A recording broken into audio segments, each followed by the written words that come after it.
Asher. And Pipeman on W4CY Radio. This is the Pipeman here on the Adventures Pipeman W4CY Radio, and I'm here with Julian. Jake. From HERIOT. Nice. Here at Bloodstock. Hell yeah. Oh my God. How the hell did you get the Bloodstock? This is our third time at Bloodstock. Yeah, we did it a few years ago. 2016, we won Metal to the Masses, and we played on the New Blood stage. And then we played a couple years ago on the Sophie stage. And then today we played the main stage. Wow. So yeah, it's been That's a wild ride, right? Yeah, it's been The sweet. Bee always wants to be in the interviews, but only with the good bands. Hell yeah. So I'll take that as a compliment. yeah, the Bee wants to say something about how great your show was.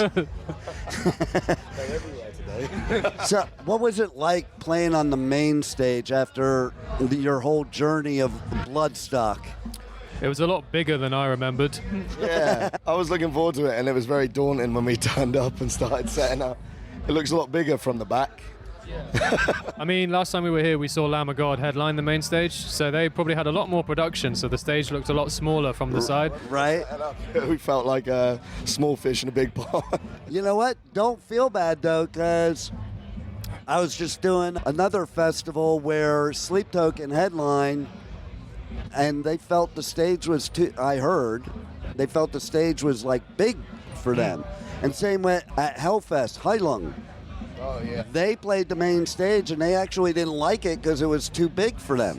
We get that sometimes. We end up playing some like bigger fests, like stages, and it's a bit too, you feel really far Because away. you're so used to like, Yeah, I like being up in front, like. right? It's difficult, I think. It's a different experience, isn't it? It's like. It's cool seeing like the sea of people, obviously. Like far as I can see, that's great. But you lose the connection with people. I always like to like lock eyes with people, and they're too far away. It's hard to lock in when you're on the bigger stages. See, I love they both that have you're their saying pluses that. and minuses. I love that you're saying that too, that you like to lock eyes. Yeah. Because I find most artists, they don't lock eyes. They look at the crowd, I do but that they don't sometimes. want to focus on it. I find it really hard to like get into the zone if I can't pick a few people that are vibing. If there's someone who's on the front row who's vibing it, I'll just watch. That'll be my target for the whole show, and then I'll be in the zone. That's brilliant. Yeah, actually. it's harder to do on bigger stages because you kind of like you can't really see. Right. But- So with that person, you're like feeding off of them, which Yeah, puts yeah. you in the zone. Yeah, honestly, like if I don't have that, I really struggle, and I usually have a bad show if I don't have that. But yeah, I managed to do it today because there was a lot of people that were vibing. It was good. It was good stuff. What was that like, going from winning Metal to the Masses to looking at a sea of people? A lot of years in between that and now. So, Right? yeah, it feels rewarding. We've been working hard. It feels good. It feels good. Well, one of the words that was used in an interview earlier for doing what you do is perseverance. Oh, yeah. And you're an example of that, because what if you felt, we're not going to go anywhere, or you listen to people that said, you're not going to go anywhere, you might want to try something different, you wouldn't be here That's today. the biggest part of it. You just got to stick at it. And don't listen to anybody. Yeah. Just do your thing and keep doing it, and then eventually it pays off. I remember the first time we were here, I just tried to enjoy it as much as I could in case we never got to do it again. Never be here ever again. Like, I love that. Yeah. And we're here And again. we do that every time. Every time we play, we never know when we'll. Do you know what I mean? So for my listeners who have never heard you before, how would you as the artist describe your music? And I don't mean as a genre or some stupid label, just in general, how you feel about your music. I'd say like heavy in different ways. So we do the classic heavy, but we do like industrial. We got like more atmospheric. We create a mood. We try and have it throughout. I love that. A bit more, yeah. It's miserable but atmospheric. Like Bleak, bleak. but sometimes nice. What's funny about the word miserable is that one of the bands that played the other day, he goes, I want everybody to be miserable. And it's funny we're saying that, but it's not really miserable as everybody thinks of miserable. We want people to have a good time, but it is miserable I mean, we music. make bleak music, but we want people to have a good time It's too. good therapy. Yeah, 100%. That's what music is, especially metal, industrial, or anything like that. It's therapy because we are miserable, and we use that therapy to not be miserable. Yeah, that's it. It's an outlet. Yeah. No doubt. Outlet for us to make it, and an outlet to play it and see people enjoying it and letting their steam off, going crazy. Right? Yeah. So what was that one moment in your life that you decided this is what you needed to do? I haven't really done anything else. I'll I love it. Probably be crap at everything else. Yeah, it's the only thing I've ever been good at, unfortunately. I mean, I heard And I'm not that good at it, I just like doing it. I heard heavy music when I was really young, and I think from that point, like, it was a turning point. I was like 9 years old, and I think I couldn't play drums at the time, but I knew that music was... I had an attachment to music that I didn't have to, like, football or whatever else you do when you're a kid. Right. So I think from that point onwards, I was like, music's pretty good. My first and last hobby. There you go. And that's what makes you be here at Bloodstock. Because I'm a firm believer that if you have something to fall back on, you will. Pushing forward means having nothing to fall back on. All the eggs in one basket. Yeah. My parents weren't pleased about it, but... Who's the first band that you saw that you were like, oh my God? See, that's a hard one. Yeah. You mean saw live or just... Live, yeah. That's such a hard question. First band I saw live was Panic at the Disco, which wasn't really the right vibe. First heavy band I saw live was probably Slipknot, yeah. I mean, they just bring it. That's a live show. I don't even care if you like the music. That's a show to go to, There's man. 9 dudes in boiler suits going crazy, so No doubt. a lot to look at. First time I saw them was 1999 Ozfest on Third Stage. Now, if you can imagine, Third Stage was like if you put 2 of these tables together this way. And you got And I'm like, how the fuck do you get 9 people on there? I'm incredibly envious of that. I'd give anything to witness an Ozfest Slipknot show. Like, Well, guess what? You know who else was on Third Stage that year? In This Moment and Mudvayne. Oh, sick. Yeah. Right?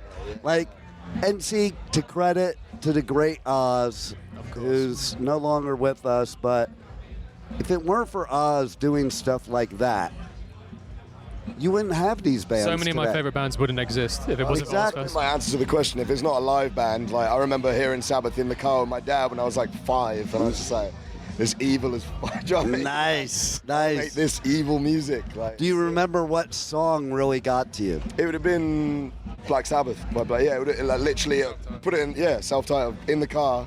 What the hell is going on? Like, it was And crazy. to me, that's like the original doom metal song. That's it. Like, it's nothing matches. Right? Yeah. And for me, a similar scenario, like I got into music and stuff, but I remember being in 7th grade, meeting this dude that was like my next door neighbor. We became best friends, and he had this black album that had red writing and white lightning bolt S's. We sold our souls for rock and roll. Yeah. And I sold my soul from that day on, and here I am at Bloodstock. I think everyone has that kind of experience where you hear your first metal record, or you have like a friend of a friend who gives you a CD or something. Like, it's always the gateway into heavy stuff. Well, and, you know, that did lead me into Slayer, Metallica, and all that. That led me to my 80s battle vest. Hell yeah. Sick. It's seen a few wars in the pit. So, now, what do you do next after Bloodstock? What you got going on that people can check out? We're going on tour with Trivium in the US. Yeah. Oh, where in the U.S. are you going to be playing? A lot. It's 6 A lot of weeks, so places. everywhere. Oh, I'm going to have to look. Canada as well, I think. We're doing like Canada, and then I think it's that, isn't it? It's a big loop. Yeah. Around. So We it's our need first you time at in the US. So. We need you at U.S. festivals. I do all the U.S. festivals. Yeah. We need you there. Well, this is our first time over, so hopefully we make a good impression. Maybe we can come back. Well, I'll give you a clue of something to do. So there's this band, Silly Goose, okay? I don't know if you've heard of them, but they're a punk band. They're really good, but they're old school. They're young, but they're old school. They showed up at a Danny Wimmer festival, because Danny Wimmer does all the big metal festivals over there. Festival I just did, which is at Shawshank Prison, and which that's fucking badass. They showed up in the parking lot and started playing in the parking lot. And Danny Wimmer was sitting out there with his hands crossed watching them. The next day they were on the stage, and now they play all the Danny Wimmer festivals. Yeah, nice. I think we're hoping this tour is going to open more doors for us in the States. Yeah, we wanted to go over for a while, and this time it worked out, so we're just Oh, that's a beautiful excited. thing. Yeah. It's so funny, too, like the perspective, because bands I know over there, their dream is to play over here in Europe. And we played and with you're- so many bands that have come over from the States. Right? And they're like, oh, you guys would kill it in the US. You should do that. I was like, we want to. Like, it's always the way that works, isn't it? Like, yeah. Oh, I'm curious to see how you feel after you play. Yeah. There are a lot of cool places to play there, and I think you will get a name and get where you want to go, because you guys are badass. Thank you. How was your experience this year from Bloodstock compared to other years? Not like we were talking about the stages before, but the vibe and everything It's else. good to see so many people out. Like, you could feel that there was people here to see us, which is nice. A lot of new faces as well, which is obviously what it's all about. But you could Right. see there was people dressed up with like in night costumes, and do you know what I mean? Like, Nice. came here to see us, which is really cool. Like that never happened. So we're really super grateful for that. That made the set for me, just seeing people like It kind of dressed blows up your in mind, like, yeah, right? like making their own costumes to watch our set and stuff. Like that takes time and effort. Like that's cool. Cool And stuff. it's hot out there. And it's hot as fuck. Like- dudes dressed in like a full tin foil. Like, Right? that shit's fuck. I see people, I'm like, how you doing that? It's like, aren't you fucking hot as fuck? Even like bands I'm friends with, I'm like, don't you, when it's like 90 Fahrenheit degrees, just not wear that shit, because how do you perform like It that? was unexpected. It was very cool to see. Yeah. It was sick. Right? I mean, just looking out and seeing T-shirts and stuff, like, you kind of scope out a crowd if they know who you are, and you see a few of your own shirts, you're like, that's cool. I mean, like, And them singing. yeah. Like, yeah. how Cool. wild is that when you see them knowing the words to your songs? It's cool. Like, I tried to lock eyes with a few dudes who were singing, like, because I was like, sick. Thank you for that. Thank you for that. It's really cool. Right? Can't be it. Tell people how they can reach you on socials, on the web, buy your merch, because they can't listen to my show unless they buy your merch. It'll be HERIOT Metal on any socials, and HERIOTmetal.com for tour dates, merch, anything, music, all of it. HERIOT Metal on everything. For everything. Yeah, HERIOT Metal on everything. Yeah, and my U.S. listeners, they are required to go to your show when you do the tour yeah, in the yeah. U.S. It's November and December Yeah, this it'd be year. nice to see some faces. Well, at least you're not going the hot time of year. Yeah, I'm kind of gutted about that, though. I want to see that. That's what I'm saying. I'm down a clown. There it is. It'll be more like UK weather. Yeah, we'll be used to it. Right. Any final words you want to give to listeners that we haven't covered yet that you want them to know? No, thank you for having us, man. Appreciate it. Oh, well, thank you for being here at Bloodstock once again, and thanks for being on the Adventures of Pipeman. Nice one. Thank you, man. Thank you, sick. Michelle Kerr was my press officer for my entire fucking career here in the UK. My entire career with Machine Head. She recently passed away, and it was a very, very sad day. And I can tell you the reason that I'm going to tell this story is because she was family. She was Bloodstock family. She was heavy metal UK family. Most of the bands that you know and love, you probably heard of because of that woman right there. Slipknot, Slayer, Machine Head, Trivium, Killswitch Engage, Hatebreed, you name it.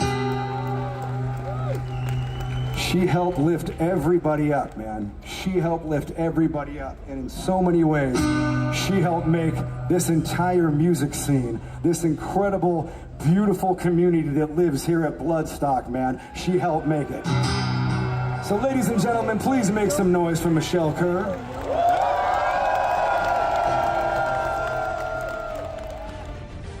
Thank you for listening to the Adventures of Pipeman on W4CY Radio.